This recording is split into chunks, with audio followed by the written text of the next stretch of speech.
सबसे पहले बात करते हैं मणिपुर हिंसा को लेकर, जहां यह जताया जा रहा है कि जो हिंसा है उसमें पाक के नापाक इरादे हैं। हिंसा भड़काने में पाकिस्तान का कनेक्शन पाक की सेना से जुड़े विंग से सामने आ रहा है, क्योंकि जो अलग अलग फंडिंग है, अलग अलग प्रोफाइल से जो पोस्ट डाले गए हैं, जो हेट पोस्ट, हेट स्पीचेस डाली गई हैं, उसमें फंडिंग कहीं ना कहीं कहां से आ रही है? वो आ रही है पड़ोसी देश पाकिस्तान से। लेकिन आखिरकार इस हिंसा के पीछे, इसे भड़काने के पीछे मकसद क्या है, वो हम समझेंगे, क्योंकि कई ऐसी मीडिया रिपोर्ट्स हैं जिसमें इस साजिश का खुलासा हुआ है कि आखिरकार पाकिस्तान का कनेक्शन मणिपुर की हिंसा को भड़काने में किस तरह से सामने आ रहा है। और सबसे अहम बात यहाँ पर यह है कि हिंसा भड़काने में पाकिस्तान का जो एक कनेक्शन है वो ये बताता है कि कैसे आईएसआई ने दर्जन भर जो प्रोफाइल्स हैं वो बनाए हैं। यानी मीडिया रिपोर्ट्स ये खुलासा कर रही है कि आईएसआई ने दर्जन भर फेसबुक अकाउंट्स बनाए। अब फेसबुक अकाउंट्स क्यों बनाए गए? उनकी वजह ये थी कि जो समुदाय हैं उनको भड़काया जाए और एफपी अकाउंट्स के जरिए, यानी फेसबुक अकाउंट्स के जरिए ये काम करना आसान होता है। आईएसआई की जो साइबर टीम है उसकी अगर हम बात करें तो हैकर्स की टीम है। और सबसे इंपॉर्टेंट बात यहाँ पर यह है कि पाकिस्तानी सेना से जुड़ा जो विंग है, समझिए आप इस बात को कितना इंपॉर्टेंट है, वो ये फंडिंग करता है ताकि जो भड़काऊ सामग्री है वो पहुंचे।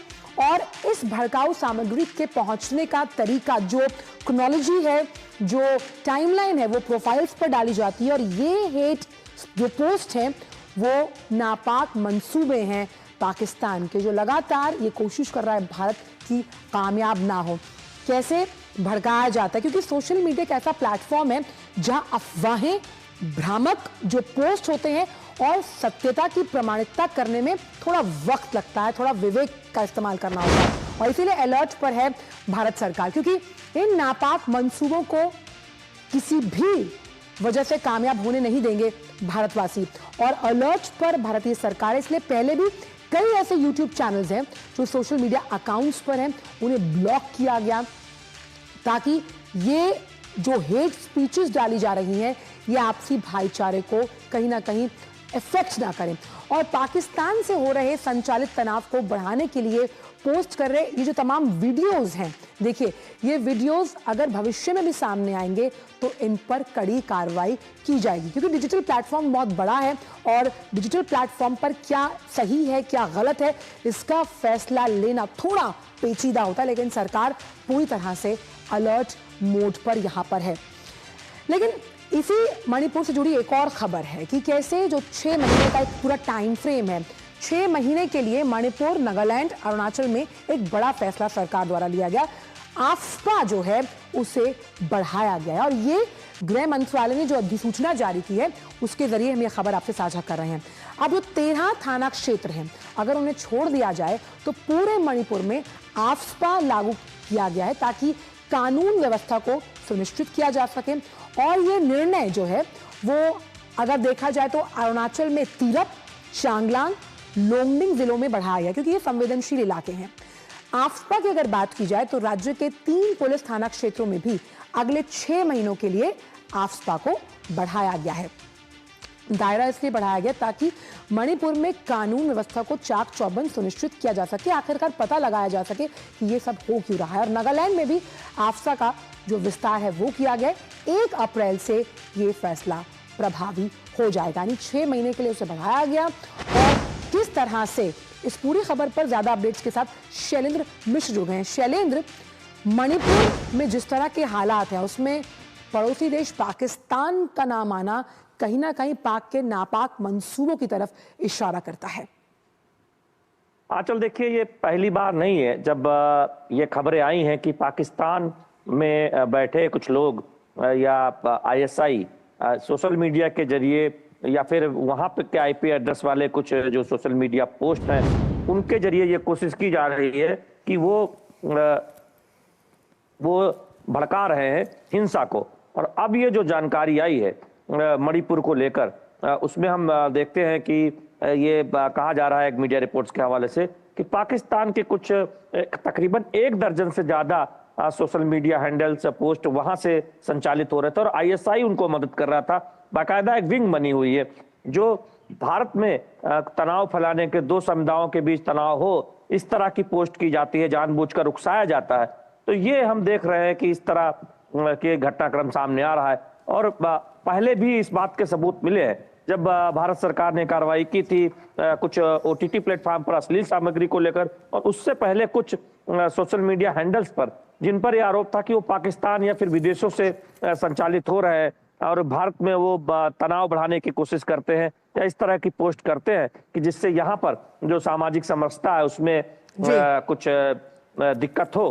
तो ये एक और मामला अब ये सामने आया है कि मणिपुर में हिंसा के पीछे पाकिस्तान की जो एजेंसी ISI, उसके फंडेड वहां पर जो एक पूरा सेल बना हुआ है, वो लोग सोशल मीडिया पोस्ट के जरिए यहाँ मणिपुर में हिंसा भड़काने की कोशिश कर रहे थे दो समुदायों के बीच। हम जानते हैं कि कुकी और मैतेई जो समुदाय हैं उनके बीच सौहार्द बना रहे, इसके लिए तमाम जो सामाजिक संगठन है भारत में वो उस पर सहयोग करते हैं। लेकिन पाकिस्तान में बैठे कुछ जो तत्व हैं जो सोशल मीडिया प्लेटफॉर्म के जरिए वो एक भड़काऊ काम कर रहे हैं, भड़काने का काम कर रहे हैं। लेकिन शैलेंद्र, जिस तरह से जो IT सेल है वो काफ़ी सजग और सतर्क है, ऐसे में किस तरह से पता लगाया जाता है? क्योंकि तमाम जो YouTube चैनल्स हैं, आप जानते हैं कि बहुत बड़ा सोशल मीडिया प्लेटफॉर्म है और यहाँ पर क्या सत्य है, क्या फैक्ट चेक है, उसको लेकर आना थोड़ा पेचीदा होता है। तो किस तरह से ये पूरा एक्शन और अलर्ट मोड पर सरकार है? देखिए, जो सूचना प्रसारण मंत्रालय वो इस पर कड़ी नजर रखता है कि कोई ऐसा पोस्ट और हैंडल जो लगातार इस तरह के पोस्ट करता है जिससे जातियों के बीच हिंसा को बढ़ावा मिले या फिर सामाजिक सौहार्द बिगड़ने से जुड़ा पोस्ट हो, तो उन पर नजर रखी जाती है और उनके IP एड्रेस कहाँ के हैं, वो संचालित कहाँ से हो रहे हैं, ये देखा जाता है। तो कई बार ऐसा होता है कि वो भारत से संचालित ना होकर किसी दूसरे देश से, ज्यादातर मामलों में पाकिस्तान या फिर कोई दूसरा देश, वहां से वो संचालित होते हैं। तो ऐसे की पहचान करके उनको ब्लॉक करने की एक हम देखते हैं कि एक पूरा मैकेनिज्म है। IT मंत्रालय को लिखा जाता है, IT मंत्रालय फिर उसपे। जी शैलेंद्र, लेकिन जिस AFSPA को 6 महीनों के लिए बढ़ाया गया है, बहुत ही संक्षिप्त में आपसे जानना चाहूंगी कि आखिरकार सरकार द्वारा ये फैसला किस लिहाज से लिया गया और मणिपुर में हालात सामान्य करने के लिए किस तरह से मिशन मोड में काम किया जा रहा है? जी देखिए, उत्तर पूर्व में हम जानते हैं कि कई जगहों पर AFSA ये समय समय पर बढ़ाया जाता है और इसकी वजह ये होती है कि ये सुनिश्चित करना है कि किसी तरह की कोई हिंसा ना हो और कानून व्यवस्था बिल्कुल सही रहे।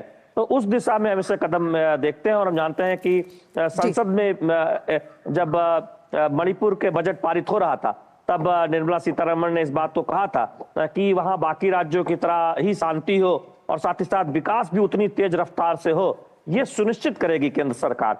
तो ये उस दिशा में हम देखते हैं कि इस कदम को मान सकते हैं और हम जानते हैं कि मणिपुर के विकास के लिए एक बड़ी योजना पर काम हो रहा है। उसमें हम देखते हैं कि मणिपुर का बजट पारित हुआ है और केंद्र सरकार की तरफ से कहा भी गया कि मणिपुर के विकास के लिए कोई कोर कसर नहीं छोड़ी जाएगी। बिल्कुल, और एक्ट ईस्ट पॉलिसी के तहत ये तमाम कदम भी उठाए जाते हैं। बहुत बहुत शुक्रिया शैलेंद्र इन तमाम जानकारियों को हमसे साझा